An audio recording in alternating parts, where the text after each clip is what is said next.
이 성경대로 믿는 그리스도인들의 찬양 소리는 늘 힘이 있습니다. 그런데 오늘은 더 힘이 나네요. 왜 그런지 아십니까? 복음을 증거하고 왔기 때문에 그렇습니다. 십자가를 전파하는 것에 하나님의 능력이 있는 것이죠. 여러분이 능력을 경험하고 싶다면 복음을 전하는 그 현장에 있으면 되는 것입니다. 물론 마귀는 여러분들로 하여금 복음을 못 전하게 하라고 두려움을 주고 바쁘게 만들고 다른 것에 신경을 쓰도록 할 것입니다. 여러 가지 잡다한 죄들의 유혹을 통해서 여러분들로 하여금 복음을 전가하는 그리스도의 대사의 직분을 못하도록 막아버릴 것이에요. 하지만 여러분들은 오늘 그 모든 것들을 이겨낸 것이죠. 그리고 복음의 현장을 통해서 여러분들은 그리스도의 복음을 증거하고 온 것입니다. 거기서 열매를 얻은 사람들도 있을 것이고 또 그렇지 않은 사람도 있을 것이에요. 우선 열매에 관계없이 복음을 증거하는 것 자체가 여러분에게 힘을 주는 것입니다. 하나님께서 그렇게 하신 거예요. 우리의 임무는 열매를 반드시 거둬야 된다, 그것이 아니에요. 물론 열매를 얻으면 좋죠. 열매를 얻음으로써 주님께 영광을 돌리면 더 좋은 것이죠. 그러나 우리의 임무는 복음을 증거하는 거예요. 때를 얻든지 못 얻든지 항상 대비하고 기회가 닿는 대로 우리는 복음을 증거하는 것입니다. 그리고 그 이후는 하나님께 맡기는 것이에요. 어떤 사람은 오늘 열매를 거두는 일에 동참할 수 있을 것이고 어떤 사람은 씨를 뿌리는 일에 동참할 수 있을 것이에요. 어떤 사람은 거리 설교로, 어떤 사람은 전도지를 나눠주는 것만으로도, 어떤 사람은 복음을 직접 증거함으로써, 이 모든 것들이 다 하나님의 사역이고 하나님께서는 그 모든 일들을 받으시는 것입니다. 그리고 자라게 하시고 열매를 내게 하시는 분은 하나님이세요. 하나님. 그래서 여러분들이 어떠한 형태로 동참했든지 간에 여러분은 그 힘을 경험한 것이에요. 그 능력을 경험한 것이에요. 그래서 여러분의 찬양 소리가 다른 것입니다. 오늘 12회 성경대로 사람들 복음도 집회에 오신 여러분들을 환영합니다. 2, 3일 전만 해도 날씨가 오늘 아침까지 비가 온다는 60%의 확률을 가지고 있었어요. 저는 기도했습니다. 여러분들 기도하셨죠? 그랬더니 하나님께서 새벽 시간대로 비를 옮겨주셨어요. 새벽에 1시, 2시, 3시에 비가 내렸습니다.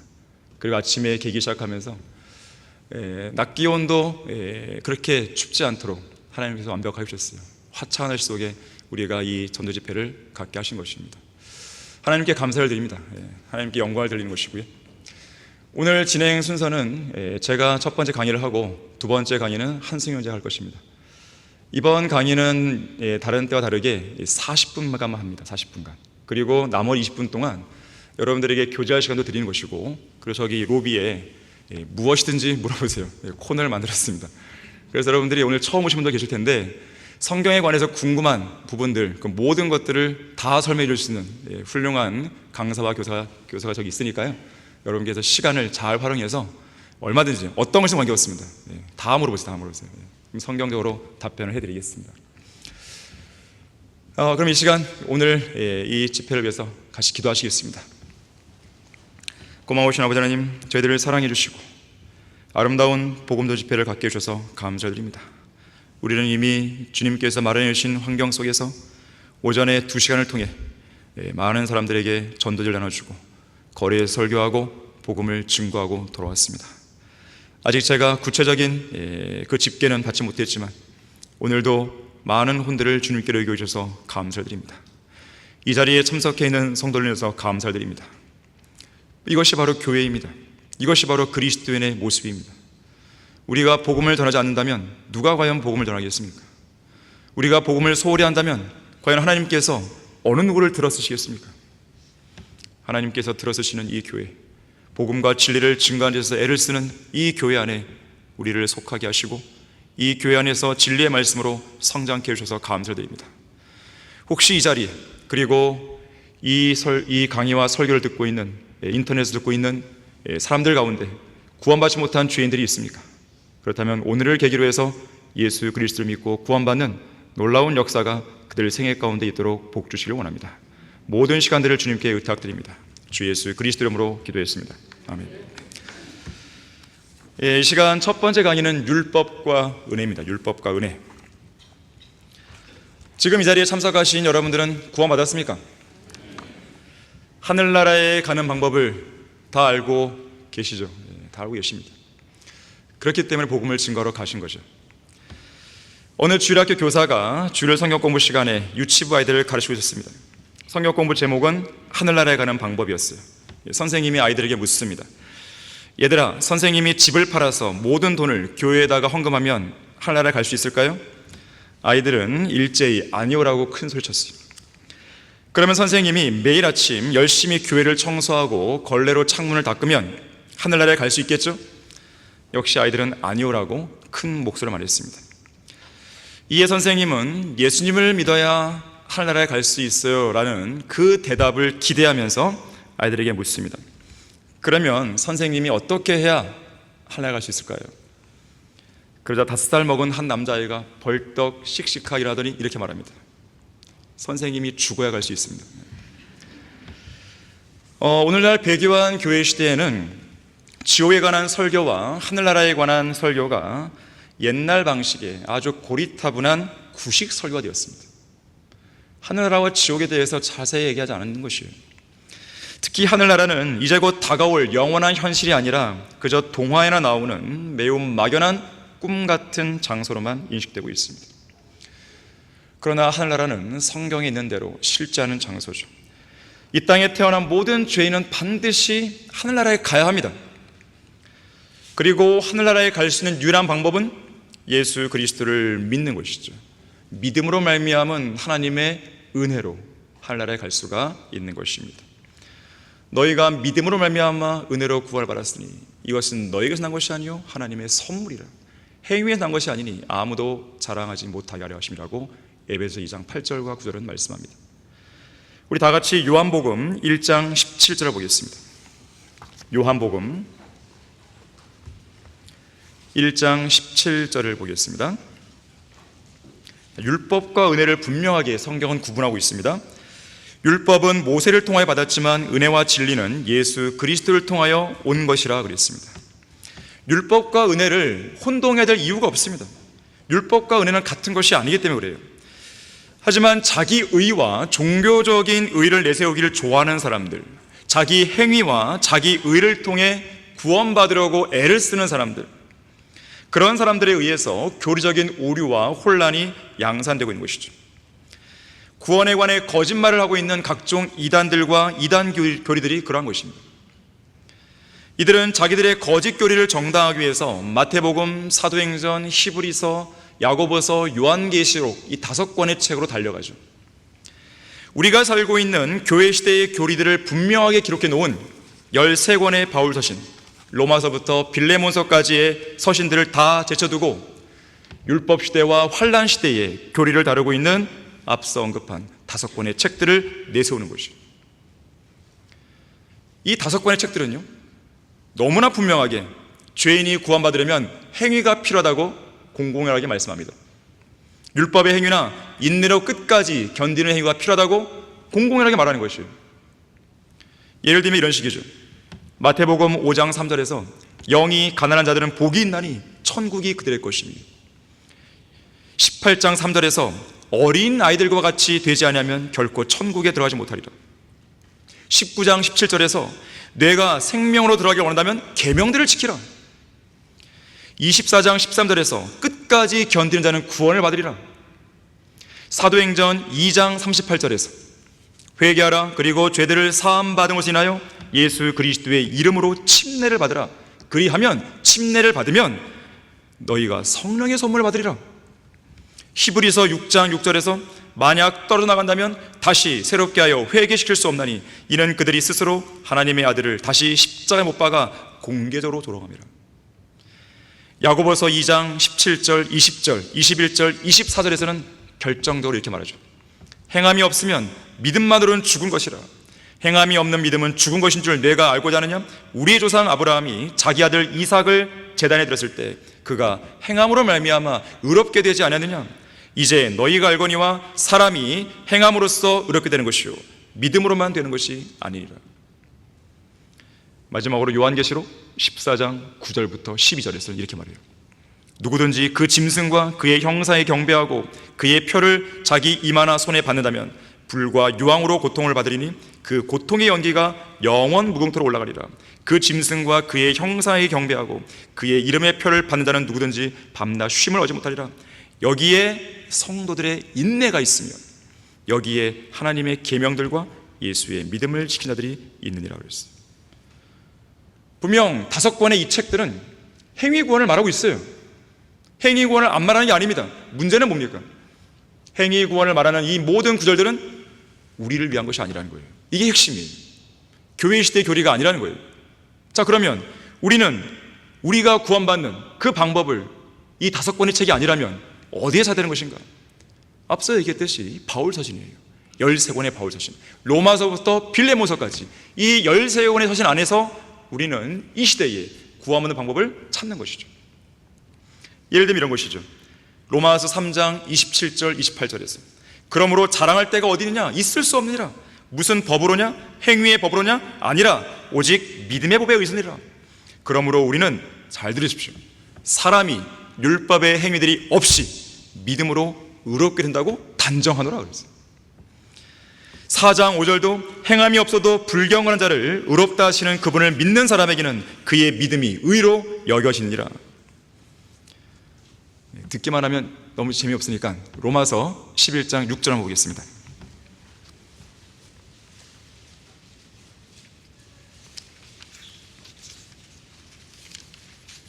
로마서 11장 6절에서요. 은혜로 된 것이면 더 이상 행위가 아니니 그렇지 아니하면 은혜가 더 이상 은혜가 아니니라. 그러나 행위로 된 것이면 그것은 더 이상 은혜가 아니니 그렇지 아니하면 행위는 더 이상 행위가 아니니라. 무슨 말입니까? 행위와 은혜는 다르다는 거예요. 율법의 행위와 은혜로 구원받는 그 믿음은 다른 것이에요. 갈라디아서 2장 16절로 보겠습니다. 갈라디아서 2장 16절을 보시면 사람이 율법의 행위로 의롭게 되는 것이 아니요, 너무나 단정적이잖아요. 예수 그리스도를 믿음으로 인하여 된 줄 알고 우리도 예수 그리스도를 믿었나니 이는 우리가 율법의 행위로서가 아니라 그리스도를 믿음으로 인하여 의로워지고자 함이라. 이는 율법의 행위로는 아무 육체도 의롭게 될 수 없습니다. 분명하게 율법의 행위와 예수 그리스도를 믿는 믿음을 구분하고 있죠. 율법은 행위와 연관되어 있고 은혜는 믿음과 관련이 있습니다. 교회 시대의 교리들을 다루고 있는 바울 서신은 너무나 분명하게 율법의 행위가 아닌 오직 믿음으로, 오직 은혜로 구원받는다고 말씀하는 거예요. 오직 믿음으로, 오직 은혜로. 종교개혁자 마틴 루터가 외쳤던 핵심 교리입니다. 실제로 루터는 의인은 믿음으로 말미암아 살리라, 로마서 1장 17절 이 말씀으로 구원받은 것이죠. 자, 그렇다면 구체적으로 율법과 은혜는 무엇이 다른 것인가? 어떻게 다른 것인가? 자, 기본적으로 율법은요, 10계명을 포함하는, 10계명을 위시해서 기타 모든 계명들을 포함하고 있습니다. 유대인 랍비들의 말에 따르면 모세의 율법 안에는 613개의 계명이 들어있다고 그랬어요. 그리고 이 계명들은 하나님께서 시내산에서 돌판에 직접 기록해서 모세를 통해 주신 10계명으로 요약이 되죠. 그리고 또 이 계명들은 초림 당시 예수님께서 2개의 계명으로 요약하십니다. 613개가 10개의 계명으로, 10개의 계명이 2개로 요약됩니다. 너는 내 마음을 다하고 혼을 다하고 생각을 다하여 주 너희 하나님을 사랑하라. 이것이 첫째며 큰 계명이니라. 둘째는 이와 같으니 내 이웃을 내 자신과 같이 사랑하라. 모든 율법과 선지자들이 이 2계명에 달려있느니라. 자, 그래서 율법은 때로는 구약 성경 전체를 말할 때가 있고, 때로는 이 모세 오경만을 말할 때가 있고, 때로는 10계명을 말할 때가 있고, 이렇게 다양하게 적용될 수 있어요. 율법의 용례가. 중요한 것은 행위라는 것입니다. 오늘 아까 처음에 찾았던 요한복음 1장 17절에 의하면 율법은 누구를 통해 받았다 그랬어요? 모세를 통해서. 은혜와 진리는 예수 그리스도를 통해서 왔다 그랬어요. 자, 그렇게 본다면 예수 그리스도 이전의 것들은 다 뭐예요? 율법이라고 말할 수 있겠죠. 반면에 은혜는 예수 그리스도 이후에 온 것인데 받을 자격이 없는 죄인들에게 주어지는 하나님의 친절이고 하나님의 호의입니다. 받을 자격이 없어요. 근데 하나님이 주시는 겁니다. 은혜죠. 우리는 구원받을 자격이 없어요. 너무나 사악한 죄인들이기 때문에 자격이 없어요. 그런데 하나님이 주신 겁니다. 은혜예요, 은혜. 하나님께서는 율법 아래에서는 의를 요구하시지만 은혜 아래에서는 의를 주시는 거예요. 우리는 하나님의 의를 받은 거죠. 율법 아래에서는 자기의 의가 필요했습니다. 그 의를 행하라고 요구하셨어요. 하지만 은혜 아래에서는 그거 행하지 말라는 거예요. 믿기만 하라는 거예요. 내가 줄 테니까. 하나님의 의를 주시는 겁니다. 그래서 은혜 아래에서는 우리 자신의 의를 내세울 필요가 없습니다. 오직 믿음으로 하나님의 의를 받아들이기만 하면 되는 거예요. 여러분은 받아들였습니까? 받아들였으니까 구원받은 거예요. 예수 그리스도를 통해 값없이 주시는 하나님의 의를 받아들이기만 하면 구원받는 거죠. 신실한 성경 교사이자 이 Our Daily Bread, 오늘의 양식의 편집자였던 M.R. 디아는 율법과 은혜의 차이를 다음 7가지로 얘기합니다. 한번 들어보세요. 율법은 가장 선한 사람도 정죄하는 반면 은혜는 가장 사악한 사람도 구원한다. 공감이 되십니까? 두 번째, 율법은 죄의 삭슨 사망이라고 말하지만 은혜는 하나님의 선물은 영원한 생명이라고 말한다. 맞죠? 세 번째, 율법은 죄의 빚을 갚으라고 재촉하지만 은혜는 죄값이 이미 지불됐다고 말하는 거예요. 네 번째, 율법은 죄를 깨닫게 하지만 은혜는 죄로부터 구원받게 합니다. 다섯 번째, 율법은 돌판에 새겨진 반면 은혜는 우리 마음속에 기록되어 있죠. 여섯 번째, 율법은 두려움을 가릅니다. 두려움. 하지만 은혜는 화평과 확신을 주는 것이죠. 마음이 편해지는 거예요. 율법으로 아무리 해봤자 이게 안 되잖아요. 두려움만 옵니다. 나 이러다 지옥 가는 거 아니야? 그런데 은혜를 통해서 구원의 확신을 가지자 마음이 평안한 거죠. 진리가 나를 자유케 하는 거죠. 전에는 진리를 몰랐을 때는 끝까지 견뎌야 구원받는 이 말씀 앞에 무너지는 거예요. 나는 못 견딜 것 같은데 내가 환난 시대에 들어가면 어떻게 되는 것이? 내가 짐승의 표를 받으면 어떻게 되는 것인지 두려운 거죠. 그러나 진리를 알자 그것이 아니었구나. 믿음으로 구원받는 것이구나. 마음이 편해지는 것이죠. 확신을 갖는 것입니다. 내가 지금 죽어도 어디로 가는지 아는 것이죠. 마지막 7번째, 율법은 복종을 강요하지만 은혜는 순종할 수 있는 능력을 줍니다. 그리스도의 사랑이 우리를 강권하잖아요. 오늘 여러분이 복음 전하러 왔어요. 그 능력을 주신 거예요, 하나님께서. 여러분이 은혜 아래 있기 때문에 복음을 증거할 수 있는 담대함의 그 능력을 갖게 되신 거예요. 여러분, 성령으로 충만하지 않으면 죄인들에게 전도자 한 장 못 나눠줍니다. 막 벌벌 떠는 거예요, 이렇게 해요. 이렇게 하고 거리지도 못하는 것이죠. 설교도 못하는 것이에요. 저도 이 처음 거리 설교했던 때를 기억해 보면은 정말 가슴이 쿵쾅쿵쾅 막 뛰었던 때가 있는 거죠. 성령으로 충만하지 못하면요 아무것도 못해요. 하지만 여러분들이 오늘 나는 전도지만 나눠줬습니다. 잘하신 거예요. 하나님의 능력이 없었으면 그거 못했을 것입니다. 하나님이 도와주신 거예요. 용기를 주신 겁니다. 담대함을 주신 것이에요. 자, 방금 전에 언급한 7가지 중에서 마지막 7번째 것, 율법은 복종을 강요하는 반면 은혜는 순종하는 능력을 준다. 자, 그래서 율법은요 우리에게 계속 행위를 요구합니다. 행위. 복종해라, 복종해라, 행해라, 행해라. 무언가를 행할 것을 계속 요구하는 것이죠. 레위기 18장 5절에서는 너희는 나의 규례들과 나의 명령들을 지키라. 어떤 사람이 이것을 행하면 그는 그것들로 살리라 그랬어요. 행해야 사는 거예요. 우리는 믿으면 살죠. 그런데 율법은 행해야 삽니다. 로마서 10장 5절도 율법을 행하는 사람은 그것들로 인하여 살리라 그랬어요. 하지만 문제가 있습니다. 어느 누구도 율법을 완벽하게 지킬 수 없다는 거죠. 이게 문제예요. 율법을 행하면 산다, 그건 다 잘 알겠다 이거죠. 그런데 어느 누가 과연 율법을 완벽하게 지킬 수 있냐 이거예요. 이것이 바로 율법이 지니고 있는 한계입니다. 다 같이 로마서 3장 19절 보십시오. 로마서 3장 19절 보시면 이제 율법이 말하는 것은 무엇이나 율법 아래에 있는 사람들, 유대인들을 말하는 것이죠. 들에게 말하는 것인 줄 우리가 아노니 이는 모든 입, 여기서는 모든 입은 유대인과 이방인의 모든 입입니다. 을 맞고 온 세상 곧 유대인과 이방인이 하나님 앞에 죄가 있게 하렵니다. 다시 말하자면 유대인이든지 이방이든지 이 땅에 태어난 모든 사람은 유죄라는 거예요. 율법 아래에서 하나님 앞에 무죄한 사람은 없습니다. 율법의 기능을 대신하는 양심의 거울 앞에서 하나님께 결백한 사람도 없습니다. 거룩하신 하나님의 말씀 앞에 모두 다 입을 다물 수밖에 없습니다. 저는 죄인입니다. 그래서 이어지는 20절에 보게 되면 율법의 행위로는 그분 앞에 의롭게 될 육체가 없나니 이는 율법을 통해서는 죄의 깨달음이 있음이니라. 이 구절을 꼭 기억해 두십시오. 이것이 바로 율법이 차지하는 위치입니다. 율법의 기능이에요. 율법의 역할이에요. 율법을 통해서는 뭐가 있다고 했어요? 죄의 깨달음입니다.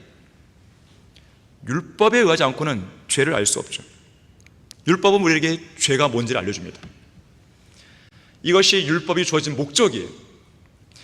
예를 들어서 율법은 우리가 정욕을 품는 순간 조금의 지체도 없이 곧바로 그것이 죄라고 말하면서 우리를 하나님의 법정에 기소해버리는 것이죠. 우리를 죄인으로 정죄하되 우리가 죄를 짓는 순간 1초도 지체하지 않고 즉각 너는 죄인이야 해버리는 거예요. 율법은 마치 거울과 같아요. 우리가 얼굴에 이게 뭐가 티가 묻어서 티가 묻은 채로 거울을 딱 보는 순간 이 티가 곧바로 드러나잖아요. 여러분의 거울은 티가 한참 뒤에 드러나니까요? 그런 거울은 없잖아요. 바로 나타나는데 바로. 그 티가 거울에 적나라하게 비치는 것이죠. 언젠가 아프리카의 한 추장이 거울을 선물로 받았습니다. 처음 보는 물건이에요. 이 추장은 호기심이 나서 거울을 자세히 들여다봤습니다. 그런데 거울에 어떤 사람이 비쳐 있는 거예요. 딱 보니까 너무 못생겼어요. 근데 얼마 안 가서 이 거울에 비친 사람이 바로 자기 자신인 것을 알고 너무 화가 났습니다. 그리고 거울을 던져서 깨트려 버렸어요. 이 추장은 죽을 때까지 거울을 가질 수 없었다 그래요. 이것이 바로 오늘날 세상 죄인들의 현주소입니다. 그들이 죄인임을 적나라하게 보여주는 이 성경을 던져버리는 것이죠. 보기 싫다는 겁니다. 평생 동안 나는 성경을 이제 안 볼 거야. 보는 순간 내가 죄인임을 바로 나오니까요. 못 견디겠다 이거죠. 나의 못생긴 모습이 그냥 드러나는 것이죠.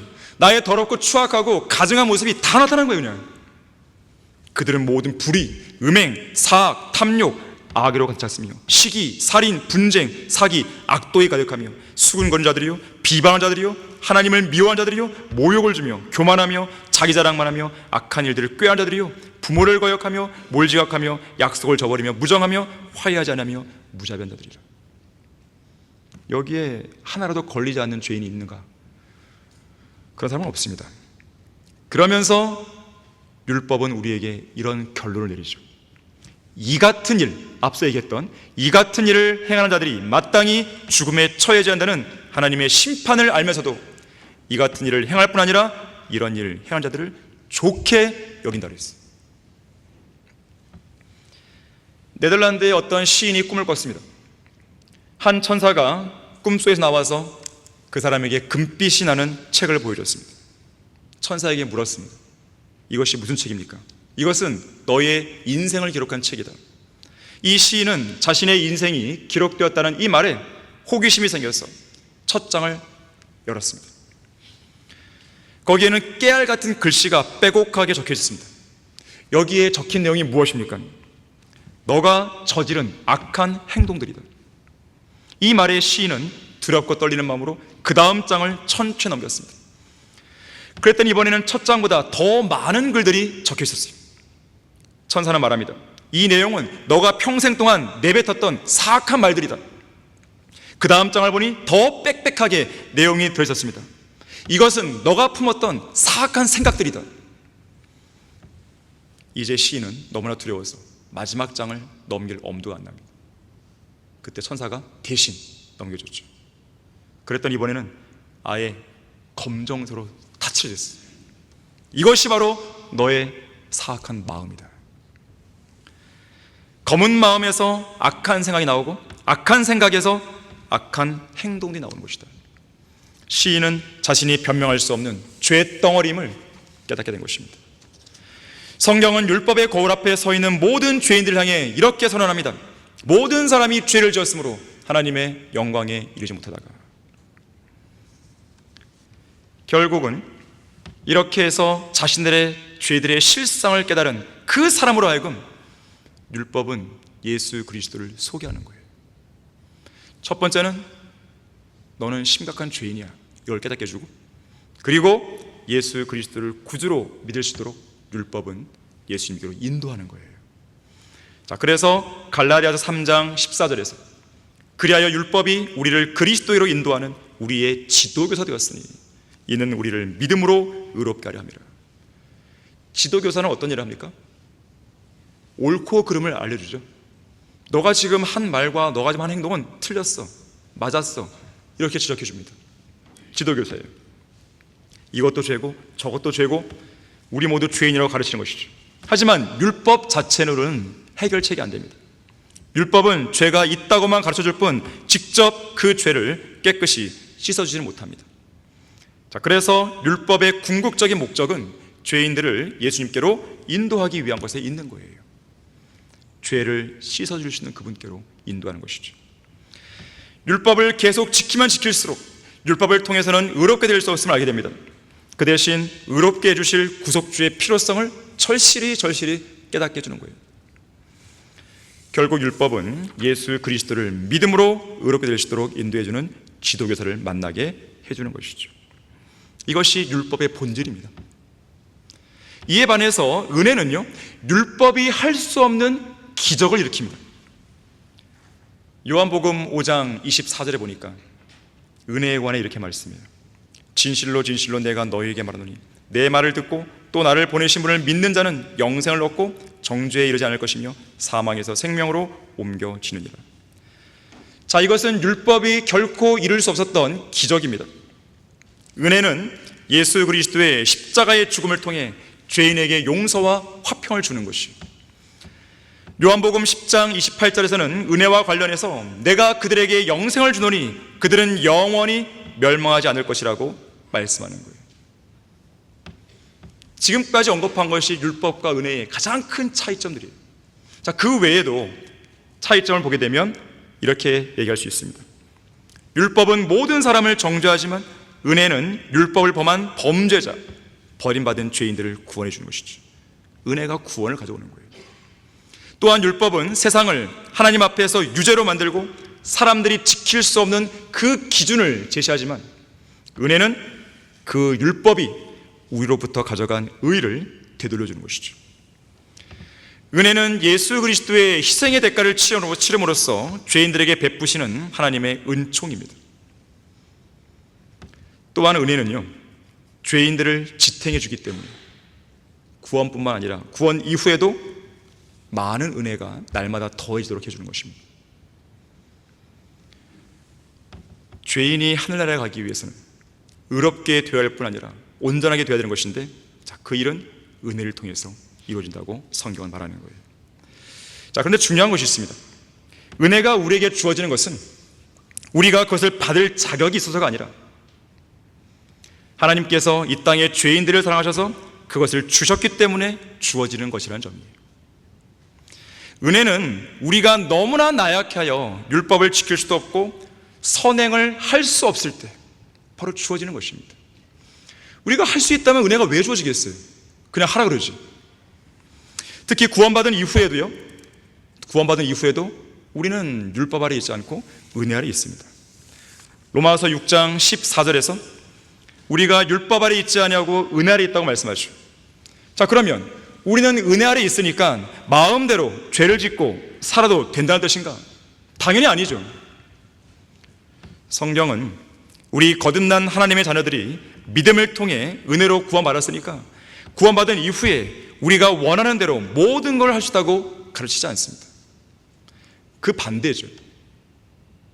은혜 아래 구원받는 성도들은 더 이상 우리 몸이 우리의 것이 아님을 알려줍니다. 예수 그리스도께서 그분의 거룩한 피를 통해 값을 치러 사신 하나님의 소유라고 알려주는 것이. 우리는 주님의 종이에요. 우리 자신은 우리 몸의 소유주가 아닙니다. 따라서 구원받은 성도가 그리스도의 복음에 합당하게 살지 않으면 간증을 잃어버리는 것이죠. 은혜로 구원받은 사람답게 살지 않으면 간증을 잃는 것이죠. 구원의 확신을 잃습니다. 기쁨을 잃어요. 기도의 응답을 잃습니다. 돈을 잃죠. 건강을 잃습니다. 상급과 유업을 잃죠. 심지어 육신의 생명마저 잃어버릴 수 있어요. 물론 믿음으로 말미암아 은혜로 받은 구원만큼은 잃어버리지 않습니다. 구원 빼고는 다 잃어버리는 거예요. 찰스 스펄전은 이렇게 말했습니다. 인간의 노력에 의한 선행으로 하늘나라에 가려고 하는 것보다 종이배를 타고 대서양을 횡단하려는 편이 더 낫다. 따라서 구원은 인간의 행위가 아니라 전적으로 믿음을 통한 하나님의 은혜로 주어진다. 바울은 자신을 인도하신 하나님의 은혜에 대해 고백했습니다. 하나님의 은혜로 지금의 내가 되었고 또 내게 주신 그분의 은혜가 헛되지 아니하여 그들 모두보다 내가 더 많이 수고하였으나 그것은 내가 아니요 나와 함께 하신 하나님의 은혜로다. 구원받은 그리스도인은 은혜로 구원받은 순간 은혜 아래서 그 믿음의 행군을 지속해 나가는 것입니다. 우리는 은혜 아래에서 성장하는 것이고 은혜 아래에서 자라나는 것이에요. 은혜가 있기 때문에 우리가 주님을 섬기는 것이에요. 은혜가 있기 때문에 그 은혜가 너무나 크기 때문에 우리는 복음을 증거하는 것이고 주님을 위해서 나의 목숨까지도 내어놓는 것이에요. 그것이 은혜의 힘이에요. 은혜의 능력입니다. 행위로 우리가 구원받았다면 우리는 어느 누가 할 것 없이 자기의 잘난 모습을 드러냈을 것이에요. 제가 이것도 했고 저것도 했고 주님 이거 좀 보상 좀 해줘야죠. 저는 마땅히 받을 자격이 있는 사람 아닙니까? 이래버리는 것이죠. 이처럼 그리스도인의 모든 삶은 하나님의 은혜로 시작해서 하나님의 은혜로 마감돼요. 그래서 우리도 마지막 저 천성문에 도달했을 때 바울처럼 고백할 것이에요. 하나님의 은혜로 지금의 내가 되었습니다. 내가 수고했지만 이것은 제가 한 게 아닙니다. 나와 함께 하신 하나님의 은혜의 결과물입니다. 우리 그리스도인의 삶은 기나긴 행군과 같습니다. 이 행군은 하나님의 은혜로 시작되는 것이고 이 행군에서 낙오하지 않기 위해서는 역시 하나님의 은혜가 필요한 거예요. 러크만 목사님은 이렇게 회고했습니다. 나의 생애의 날들을 돌아볼 때 내 마음에는 내게 은혜와 자비를 넘치도록 쏟아부어 주신 하나님께 감사의 물결만 넘칠 뿐이다. 하나님은 내게 너무나 선하셨기에 그분을 찬양하려면 영원이라는 시간이 필요하다. 하나님의 은혜로 구원받은 내가 이곳 지상에서 무엇을 더 바라겠는가? 바랄 게 없는 것이죠. 인류 역사 이래로 수많은 사건 사고들로 인한 생사의 갈림길에서 극적으로 살아남은 사람들이 많이 있었습니다. 과연 그들은 이후에 남은 생을 어떻게 살았을까요? 코로나에서 살아남은 사람들, 어떤 자연재해에 살아남은 사람들, 태풍에서 살아남은 사람들, 풍랑에서 살아남은 사람들, 교통사고에서 기적적으로 살아남은 사람들, 전 세계적으로 1초에 3명이 죽습니다. 지금 이 순간 1초 지나가면서 누군가 또 죽은 거예요. 하지만 우리는 살아있습니다. 자, 생사의 갈림길에서 어떤 사람은 살고 어떤 사람은 죽습니다. 과연 그 죽음의 현장에서 극적으로 살아남은 사람들, 자기들의 남은 생애를 어떻게 살았을까요? 기적적으로 살려주신 하나님께 감사하며 살았을까요? 코로나가 끝난 이후에 사람들은 그것에 감사하고 하나님께 그 은혜를 내가 갚겠다고 하면서 살아오고 있을까요? 그렇지 않습니다. 하나님의 은혜를 깨닫고 하나님의 은혜에 맞게 살아가는 사람은 극소수입니다. 그럼 여러분은 어떻습니까? 이 땅에서의 생사의 갈림길 정도가 아니라 영원한 생사의 갈림길, 하늘나라와 지옥이라는 생사의 갈림길에서 기적적으로 구원받은 여러분은 지금 남은 생애를 하나님의 은혜 속에서 제대로 감사하며 살고 있는 것입니까? 죄의 삭슨 사망이라는 말씀대로 지금 당장 우리는 죽지 않았고 매일 매순간 생사의 갈림길에서 기적적으로 살아남은 여러분은 어떤 삶을 선택하며 살고 있습니까? 과연 하나님의 은혜로 구원받았다고 하는 여러분의 생애는 주님이 보시기에 기뻐하실 만한 생애입니까? 주님께서 칭찬하실 만한 생애입니까? 그 누구에게라도 하나님께서 여러분을 내세우고 싶어 할 만한, 자랑하고 싶어 하실 만한 그런 생애를 살고 있습니까? 자, 그동안 그런 생애를 살지 못했다면 오늘이 좋은 기회예요. 우리가 율법과 은혜에 대한 강의를 듣고 또 설교를 들을 텐데 하나님께서 우리에게 주신 것은 놀라운 은혜입니다. 놀라운 은혜. Amazing grace. 너무 놀라운 은혜예요. 그러한 놀라운 은혜를 받았다면, 깨달았다면, 또 그 안에서 구원받고 살고 있다면 하나님의 풍성한 은혜를 받은 성도답게 하나님의 은혜가 넘치는 그런 생을 살길 바라겠습니다.